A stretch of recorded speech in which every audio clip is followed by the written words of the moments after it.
നെയ്യാറ്റിൻകരയിൽ നിന്ന് വരുന്നു.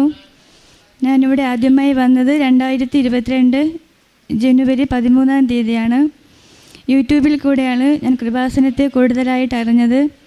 യാദൃച്ഛികമായി നോക്കുമ്പോൾ അച്ഛൻ്റെ പ്രസംഗം ഞാൻ കേൾക്കാനിടയായി.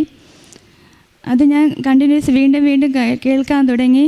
അപ്പോൾ അതെൻ്റെ ജീവിതവുമായി ഒരുപാട് ബന്ധപ്പെട്ട് അച്ഛൻ്റെ പ്രസംഗം എനിക്കത് ഫീൽ ചെയ്തു. അതിനോട് കൂടെ തന്നെ ഞാൻ ഇവിടുത്തെ സാക്ഷ്യങ്ങളും കേൾക്കാൻ തുടങ്ങി.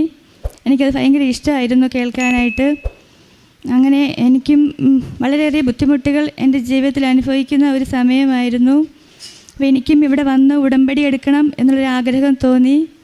പക്ഷേ അതെനിക്ക് സാധിക്കുമായിരുന്നില്ല. കാരണം ഒത്തിരിയും ദൂരെയാണ് നെയ്യാറ്റിൻകരയും ആലപ്പുഴയും എന്ന് പറയുമ്പോൾ.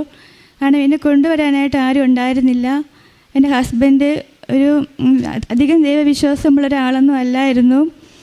ഏട്ടനൊരു CSI സഭ വിശ്വാസിയായിരുന്നു. അപ്പോൾ ഞാൻ കത്തോലിക്ക സഭയും, ഏട്ടൻ കത്തോലിക്ക സഭയിലായിട്ട് മാറിയാണ് എന്നെ വിവാഹം കഴിച്ച് വീട്ടിൽ കൊണ്ടുവന്നത്. പക്ഷേ എന്നെ പള്ളിയിൽ പോകാനൊന്നും അനുവദിക്കില്ലായിരുന്നു. ഞാൻ ഒരുപാട് വേദനയോടെ ഒരുപാട് വർഷം കഴിഞ്ഞു.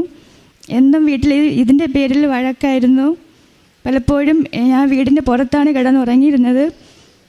പള്ളിയിൽ പോയിട്ട് വന്നാൽ എന്നെ വീട്ടിൽ കയറ്റത്തില്ലായിരുന്നു. ടെറസിന് മേളിലും പുറത്തും ഒരുപാട് ദിവസം ഞാൻ കിടന്നുറങ്ങി. എൻ്റെ കുട്ടികൾ എൻ്റെ ഒപ്പം ഉണ്ടായിരിക്കും. അങ്ങനെ ഒരു സാഹചര്യത്തിൽ എനിക്ക് എൻ്റെ ഹസ്ബൻഡിനോട് എനിക്കിങ്ങനെ പള്ളിയിൽ പോകണമെന്ന് പറയാൻ എനിക്ക് പറ്റത്തില്ലായിരുന്നു. അങ്ങനെ ഞാൻ യൂട്യൂബിൽ നോക്കി പ്രത്യക്ഷീകരണ പ്രാർത്ഥന എഴുതിയെടുത്തു. ഞാൻ എന്നും രാവിലെ പ്രാർത്ഥിക്കുമായിരുന്നു. എനിക്ക് കൃപാസനത്തിൽ പോയി ഉടമ്പടി എടുക്കാനൊരു ഭാഗ്യം അമ്മ എനിക്ക് തരണമെന്നായിരുന്നു ഞാൻ പ്രാർത്ഥിച്ചത്.